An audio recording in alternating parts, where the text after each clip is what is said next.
Saudaraku, Luna Maya, sosok yang tak asing lagi bagi publik Indonesia, kembali menarik perhatian dengan kehidupan pribadinya. Aktris dan presenter ini sering menjadi sorotan media karena kisah asmara, interaksi dengan sahabat, dan kehidupan pribadinya yang selalu menarik perhatian banyak orang. Dalam peristiwa terbaru, Luna Maya kembali menjadi perbincangan hangat. Berdasarkan informasi yang dikutip dari akun Instagram @maximemon pada Senin 1 Januari 2024, Luna Maya membuat konten berjudul Hey Kiss. Dalam konten tersebut, Luna Maya mengungkapkan pesan manis untuk calon buah hatinya di masa depan.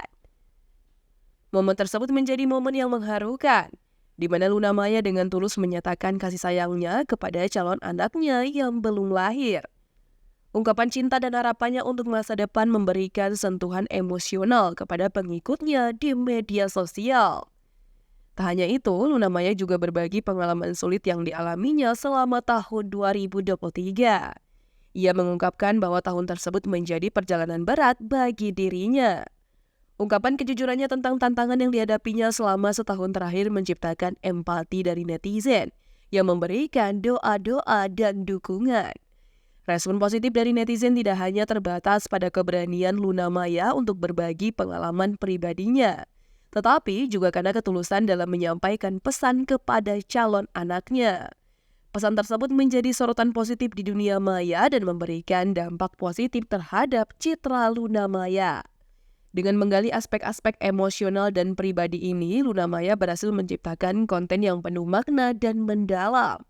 Keberhasilannya dalam menarik perhatian publik sekaligus mendapatkan dukungan positif dari netizen menjadi indikator bahwa kejujuran dan keaslian tetap menjadi nilai yang dihargai oleh masyarakat. Sebagai seorang public figure, Luna Maya terus berinovasi dalam kontennya, menciptakan keterhubungan yang lebih dalam pengikutnya. Dengan membagikan momen pribadinya yang tulus, Luna Maya tidak hanya menjadi selebriti yang dikenal melalui layar kaca, tetapi juga menjadi sosok yang dekat dan dapat diidentifikasi oleh masyarakat luas.